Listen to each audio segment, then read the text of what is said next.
Hello students, आज हम Python की इस क्लास में सीखेंगे डिफ़ॉल्ट आर्ग्यूमेंट।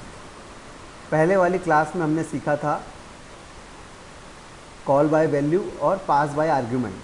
आज हम सीखेंगे डिफ़ॉल्ट आर्ग्यूमेंट। यदि हम फंक्शन को कोई वैल्यू पास नहीं करें तो फंक्शन डिफ़ॉल्ट आर्ग्यूमेंट लेता है, और जो आर्ग्यूमेंट वो लेता है उस प्रकार के आर्ग्यूमेंट को हम क्या कहते हैं, डिफ़ॉल्ट आर्ग्यूमेंट। अर्थात जब हम फंक्शन में कोई वैल्यू पास करते हैं तो जो वैल्यू पास की है फंक्शन उस वैल्यू को ले लेता है।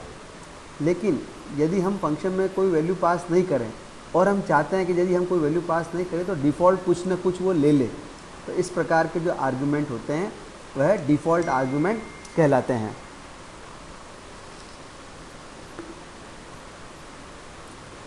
वह डिफ़ॉल्ट आर्ग्यूमेंट कहलाते हैं। इसे हम इस एग्जाम्पल से समझते हैं। सबसे पहले अब देखो, हमने एक फंक्शन बनाया DEF ऐड, और दो आर्ग्यूमेंट है इसके अंदर A और B, और इसका सम निकल रहा है। हमने देखो दो आर्ग्यूमेंट पास किए, ऐड 10,5। ऊपर दो आर्ग्यूमेंट है और हम दो आर्ग्यूमेंट ही पास कर रहे हैं, तो A की वैल्यू ऑटोमेटिक 10, B की वैल्यू ऑटोमेटिक 5। तो हमारा पहला आंसर आ गया A + B सम इज़ 15।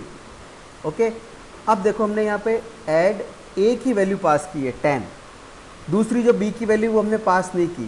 तो सामान्य रूप से यदि हम ऐसा करते हैं तो हमारा प्रोग्राम एरर को डिस्प्ले करता है। लेकिन चूंकि हमने यहाँ वैल्यू B की वैल्यू डिफाइन कर रखी है 10, अर्थात यदि हम B की वैल्यू कोई डिफाइन नहीं करें तो ऑटोमेटिक B की वैल्यू क्या ले लेगा, वो 10। तो हमारा आंसर क्या आ जाएगा, 10 + 10 = 20। यहाँ ऊपर वाले में देखो हमने B की वैल्यू डिफाइन की है 5, तो अगर हम डिफ़ाइन कर रहे हैं तो हमारी डिफ़ाइन की हुई वैल्यू एक्सेप्ट करेगा, और यदि हम डिफ़ाइन नहीं करते हैं तो वह ऑटोमेटिक वैल्यू जो डिफ़ॉल्ट वैल्यू है वो ले लेगा, जो कि हमारी इस केस में है 10। तो हमारा आंसर आ जाएगा। एक और एग्जांपल हमने, अच्छा पहले अपन ये वाला एग्जांपल कंप्यूटर पे ट्राई कर लेते हैं, अपन पाइथन पे ट्राई करते हैं फर्स्ट, फिर अपन सेकंड एग्जांपल करेंगे। तो हमने नया खोला DEF ऐड, यहाँ हमने कहा A, B = 10। ओके, और हमने कहा print some is A + B, और हमने फंक्शन को कॉल किया ऐड 10,5। पहले तो हम वैल्यू डिफाइन कर रहे हैं, तो हम डिफाइन कर रहे हैं तो हमारी वैल्यू लेगा।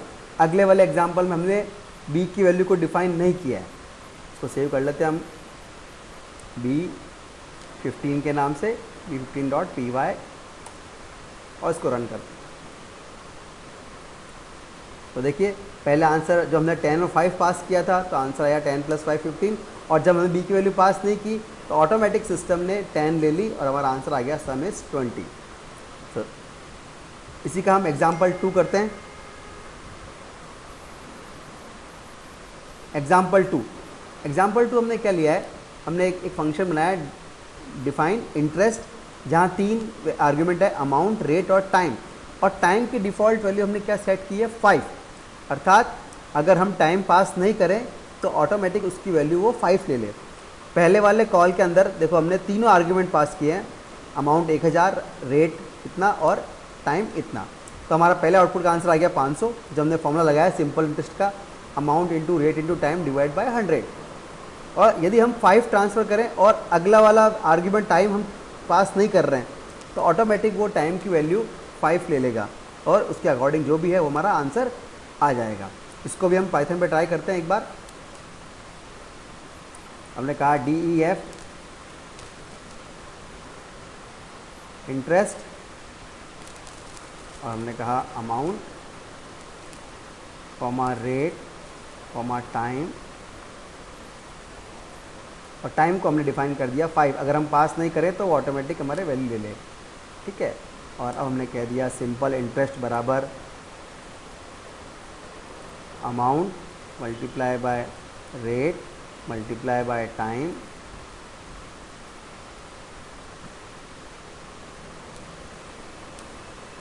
Divide by 100।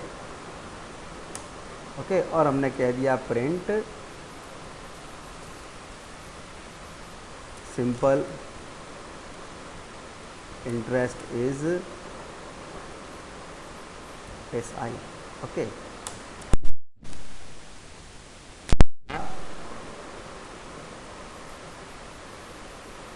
इंटरेस्ट 1005,10 पहली वाले केस में हम पास कर रहे हैं, और दूसरे वाले केस के अंदर हमने लिखा इंटरेस्ट 100,000,5 और हमने इसे सेव किया।